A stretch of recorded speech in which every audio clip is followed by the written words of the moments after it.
Hi, I'm Matt. I'm a senior game designer on Pokemon Go. I work on features like Go Battle League and Team Rocket and the social features in the game. My name's Alex, but I'm a product manager. I help very smart, creative people like Matt, our server engineers, our client engineers, our artists, come up with really cool stuff and then try and get annoying things or things that are blocking them out of the way so they can continue to build stuff and ship stuff to trainers. Everybody has had that experience of going out and finding Pokemon, but you want to actually develop a bond and grow with them, all for the purpose of battling other trainers. I would say Go Battle League is probably the most accessible and most popular version of battling that we've released to date. You really are going head to head with other trainers from somewhere else in the world and trying to prove your mettle. There's nothing quite like it when it comes to that pure player versus player, trainer versus trainer style of game. But this is a little bit different from our raids and gyms feature.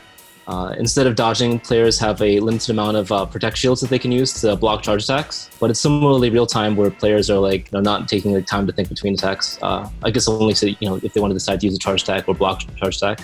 With the raids feature and gyms feature, you often just want the strongest Pokemon all the time. But with some of the other features, when you're playing in a Great League or Ultra League or something or other, it's often the case that you don't necessarily want these strong Pokemon because their CP is not appropriate for that league. Like Great League, for example, is 1,500 cap, or Ultra League is 1,500 or 2,500 cap. So you would be hard pressed to find some legendary Pokemon in those leagues. Whereas when you find Team Rocket, you can use Mewtwo or Dialga or whatever you want. Any sort of competitive game mode like Go Battle League where you're battling directly against other trainers, there's a lot of kind of intrinsic fun to it. It is fun to just compete against other people, but we also know that if it's just that, over time, it can start to get a bit stale or frustrating. So we want to give people some other goal to shoot for, something else to motivate them. The simple, clean way of doing that is to have a season. So think of it as 7 to 8 weeks of time where you know that here's a clear set of goals, here are some cool new unique rewards, maybe here are some Pokemon I could encounter as I battle. And as I start to get more wins, actually battle more times, those rewards get better and better. And then I even have a chance to end up on the Go Battle League leaderboard or climb through the Go Battle League ranks. And then I get some bragging rights and prestige out of it too. At the end of that time period, it's a chance for us to clear the decks, reestablish some new rewards, change things based on feedback, and then let people go again. So it continues to feel fun and fresh versus us just kind of fighting head to head the same way over and over again. I'm not the biggest raider in the world necessarily. So some of the items that you might typically get in raids, like TMs or rare candy, can also be found in Go Battle League. And so for me, that's really important. I really find those items to be super useful, especially as I'm building teams, trying to unlock and then get specific moves that I'm really keen on. So I like those rewards a lot. And then the other piece that I think is unique and compelling about the Go Battle League rewards is actually the Pokemon that you can encounter. So the way that Go Battle League works, you have a certain number of sets every day that you can play, and sets have multiple battles within them. So you can battle 5 times, and that comprises a set. And depending on how good you do during a set, so how many wins you get, you can get better and better rewards. And so one of those is encountering a Pokemon. And the group or the cohort of Pokemon that you might see or encounter in Go Battle League is very different from the group that you might see out raiding or doing something else.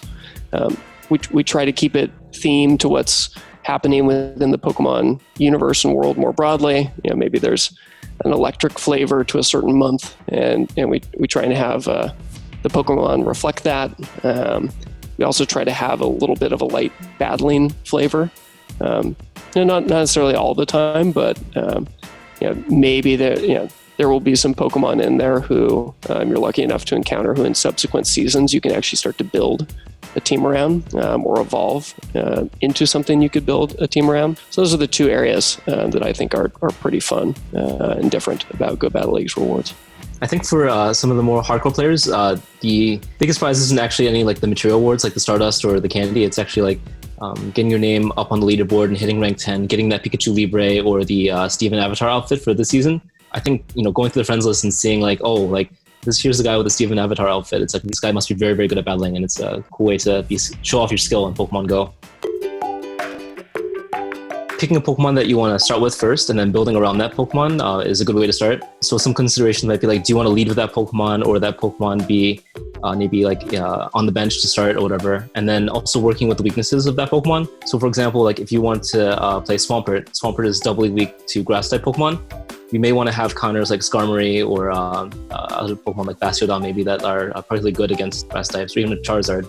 Everyone's collection is unique and different, and I think that's part of what makes it special. Obviously there are Pokemon that are very commonly used in the meta. In every league, there's like that one Pokemon that's like, oh man, the thing is like so strong, I wish I had it. And even if you don't have it, I think that like looking into your Pokemon inventory and just checking out like, oh, like actually like I have a Jirachi and that thing is really, really good against Cresselia. So it makes my team a little bit unique, and I think it's a cool opportunity to add to my team. You have to mention our favorite little blue friend, Meryl.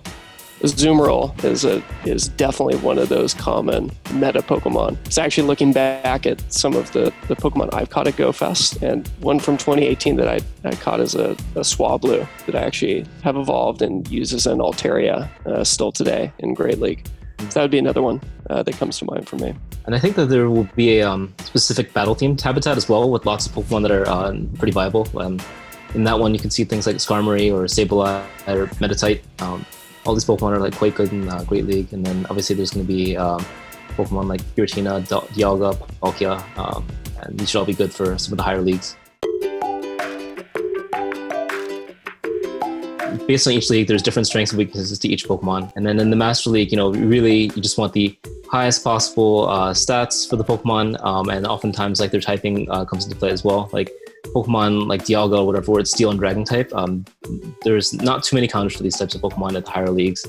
You want like ground or fighting type Pokemon, but outside of like the Champion Conkeldurr for fighting, and then for ground you might see like Groudon or something or other, but there's not too many strong counters for that Pokemon. I do think understanding the relationship between the types of the Pokemon you have in your team is critical, especially because Go Bad League is a pretty fast-paced format. It makes it really fun.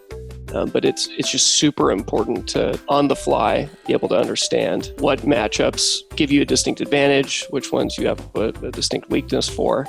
And then as you're crafting your teams, we talk a lot about coverage. You might have one Pokemon that you really like and think is a really interesting pick, but maybe it has some glaring weaknesses. Well, then make sure with your other two Pokemon you are shoring up or covering that weakness for it. I'd say if you were going to start any place, that's pretty foundational to Go Bad League, and then all the other elements obviously make a huge difference, but they really build on top of that. When I'm watching new players, they are often tapping the screen like above where the shield button is. I think that not tapping right where the shield is might lead the players to actually think more strategically about how they use their shields.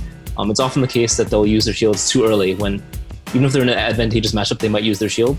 It's often really important to like transition from being like a new player to a good player, where you start seeing like, oh, I can actually take this hit. This might be a not very effective attack against me, or it's not a very strong one. I can still take the hit and save a shield for a later Pokemon that might need to use it to turn over a matchup anyways. I think that also for switching, players often see like, oh, okay, I have a hard counter for this Pokemon. Like I know that my opponent has a Tyranitar out or whatever, so I want to bring in a Machamp to fight it. I think that making sure that you have a counter, being aware of like the switch timer is pretty important, because even if you bring in your counter, they might just switch that Tyranitar out or something or other, and then you're kind of stuck with your Pokemon just sitting there. So the switch timer is 60 seconds. So once you swap in a Pokemon, you are locked into using that Pokemon until the 60 seconds expires or it gets knocked out early. I think that this is an important like strategic choice or whatever, so that players aren't just like swapping all the time. I think that in the main series game, when you watch singles gameplay, it's often like constantly swapping, trying to get like a little bit of a momentum advantage. But also in the main series, when you're swapping in a Pokemon, there is that turn where you must take an attack. You don't get an action when you swap in. And I think that similarly for us, there's like some opportunity cost to swapping in a Pokemon. Some of the raids where you're like always tapping, like need to be right on top of the charge button, it becomes the case that players use their charge attack as soon as it's available. But actually, like oftentimes it's better to finish off your opponent like with a fast attack, so you can preserve that energy going into the next matchup. So that's a common thing I guess seeing the players make mistakes with. Energy is preserved even when you're swapping. So if a Pokemon goes to your bench, then you'll still have the energy that you saved up. So I think you can fake out your opponent by having multiple, a second charge move unlocked on your Pokemon, and this costs candy and Stardust. And it's often a good strategy to have a low-cost charge move and a high-cost charge move on your Pokemon, in addition to having like different coverage options. And oftentimes when you're fighting against an opponent, you want to overcharge your energy and have more than the energy required needed to do the low-cost charge attack. Oftentimes, like as much energy as needed to do the higher-cost charge attack.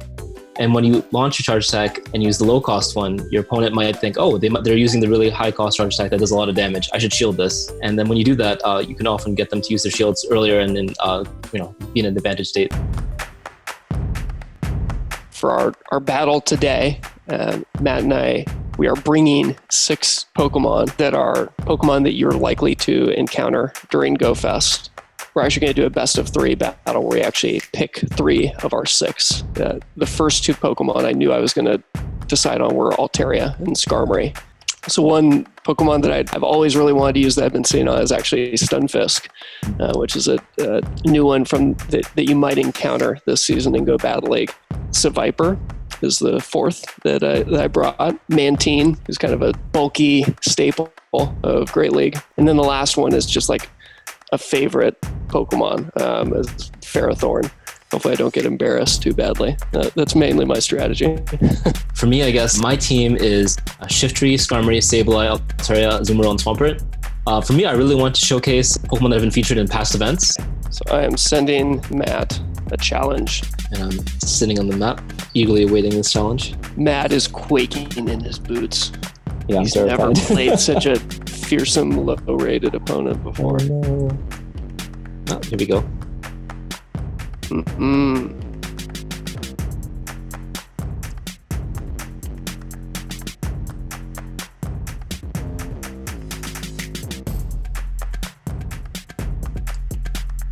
Thought for sure that was Bowling. You got me. I was wondering if Matt was going to shield there. Ooh, Ferrothorn.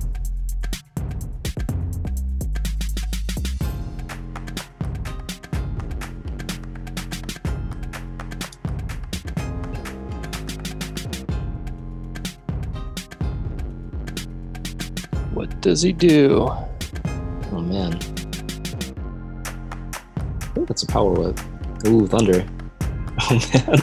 I'm guessing all things wrong. Oh, I'm getting so lucky.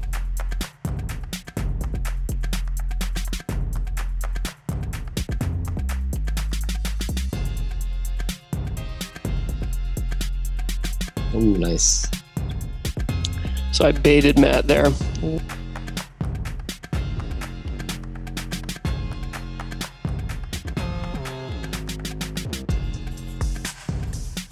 So this is where I'm just out of my element. There's like a super subtle difference in how much it takes to charge up my Thunder versus my Power Whip. And Matt counted, I'm almost certain.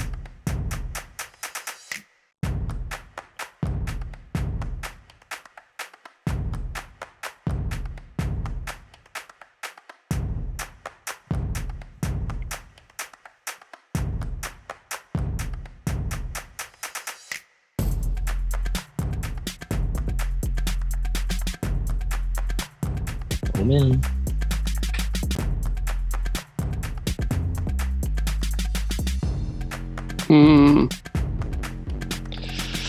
It's gonna be close. I think you got it though.